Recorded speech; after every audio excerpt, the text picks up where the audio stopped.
मेरे मुहतरम और मेरे मुअज़्ज़ज़ बुज़ुर्गों और दोस्तों, नौजवान साथियों, ये ज़िलहिज्जा का महीना है और ये इस्लामी कैलेंडर के एतबार से आखिरी महीना है। मेरे दोस्तों, इस महीने के अंदर जहाँ बहुत सी खुसूसियात हैं, इसी महीने के अंदर जहाँ कुर्बानी के अय्याम है मेरे दोस्तों और कुर्बानी की जाती है, इसी महीने में हज़रत इब्राहीम अलैहिस्सलाम और हज़रत इस्माईल अलैहिस्सलाम की सुन्नतों को ज़िंदा किया जाता है। इसी महीने के अंदर ठीक इसी तरीके से सबसे बड़ी एक फजीलत जो इस महीने के अंदर मेरे दोस्तों वो हज बैतुल्लाह है।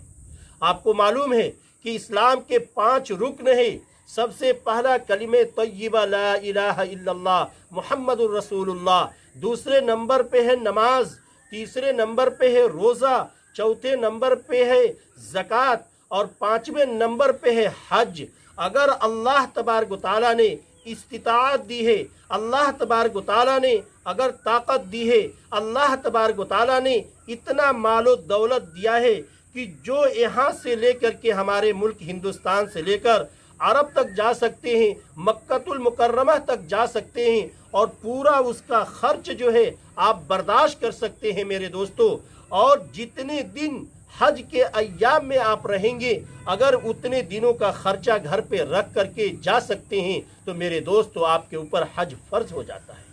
और मैं आपको बताऊं कि ये वो हज है जो इस्लाम का 5वां रुकन है मेरे दोस्तों। अगर कोई शख्स हज फर्ज होने के बावजूद, जिसके ऊपर हज फर्ज हो जाता है, अगर वो हज नहीं करता है तो गोया कि इस्लाम के एक रुकन को ढाने वाला हो गया मेरे दोस्तों।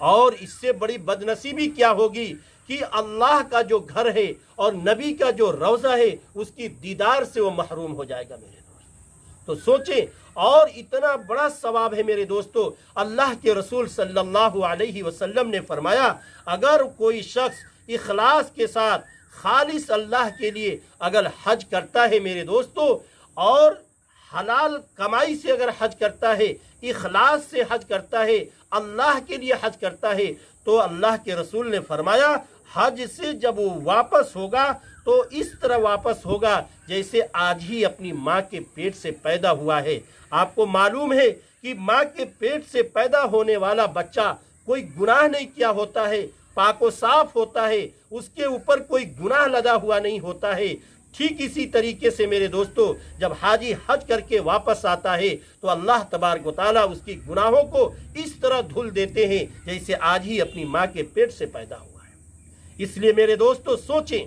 कि इस हज के मौके पर इस वक्त जिलहिज के महीने में 10वीं तारीख को, अरबी की 10वीं तारीख को पूरी दुनिया से मेरे दोस्तों जो मुसलमान हैं वालिहाना अंदाज में, आशिकाना अंदाज में, इश्क और मोहब्बत में डूब करके मेरे दोस्तों मक्कतुल मुकर्रमा का सफ़र करते हैं, खाने काबा का सफ़र करते हैं और एहराम बांध करके मेरे दोस्तों, वो एहराम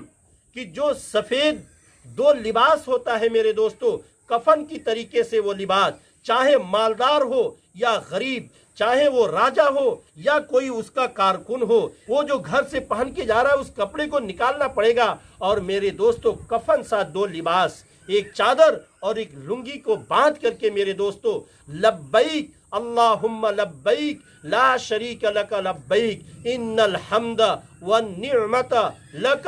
वल मुल्क ला शरीक लक, ये तराना गाते हुए अल्लाह के दरबार में पहुंचता है मेरे दोस्तों और कहता है, ऐ मेरे अल्लाह, ऐ मेरे मालिक, मैं हाजिर हूँ, मैं हाजिर हूँ अल्लाह, मैं तेरे दरबार पे मैं पहुँच गया हूँ। लब्बैक अल्लाहुम्मा लब्बैक ला शरीक लक लब्बैक, तेरा कोई शरीक नहीं है, इन्नल हम्द वन निअमत लक,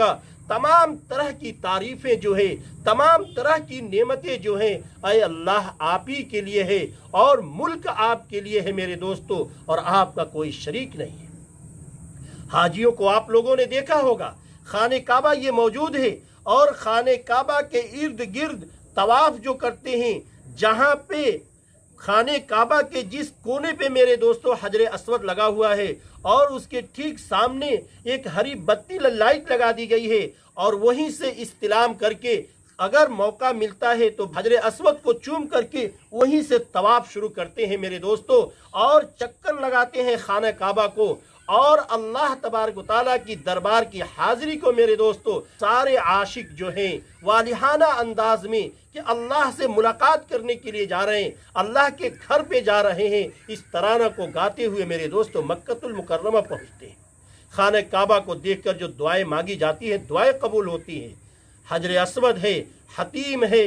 मेरे दोस्तों, ये चीज़ें हैं। वहाँ पे ये सारे हज के अरकान जो है तवाफ़ करने के बाद मकाम इब्राहिम है, 2 रकात नफल पढ़ेंगे, दुआएं मांगेंगे, अल्लाह कबूल फरमाएगा। उसके बाद सफ़ा और मरवा के सई करेंगे मेरे दोस्तों, 7 चक्कर लगाते हैं। सफ़ा से मरवा 1 चक्कर और मरवा से सफ़ा दूसरा चक्कर,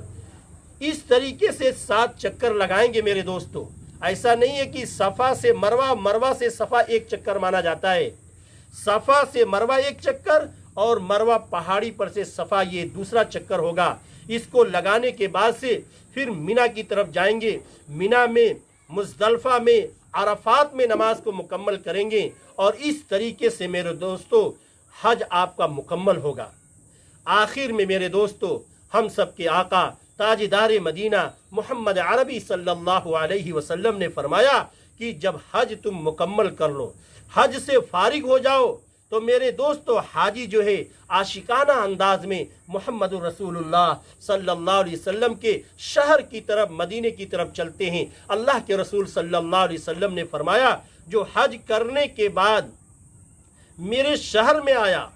और मेरे कब्र की ज़ियारत की, तो गोया कि वो ऐसा ही है कि मेरी ज़िंदगी में मुझको उसने देखा हो, मेरी ज़ियारत की हो। इससे बढ़कर के क्या कोई चीज़ बात हो सकती है मेरे दोस्तों, जिसके बारे में अल्लाह के रसूल ने फरमाया कि जो हज के बाद अगर मेरी ज़ियारत के लिए मदीने में आता है, मेरे कब्र पे आकर के सलाम वगैरह पढ़ता है, गोया कि उसने मेरी ज़िंदगी में जिस तरीके से जिन लोगों ने मुझे देखा है और मेरी ज़ियारत की है, ये आदमी भी ठीक उसी तरीके से है, गोया कि मेरी ज़ियारत की है।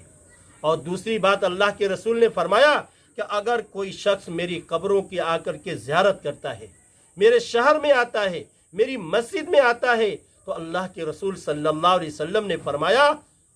कि उसकी शफाअत जो है कल क़यामत के दिन में मेरे ऊपर वाजिब हो गई। मेरे दोस्तों इससे बढ़कर क्या हो सकती है, जिसका शफाअत करने वाला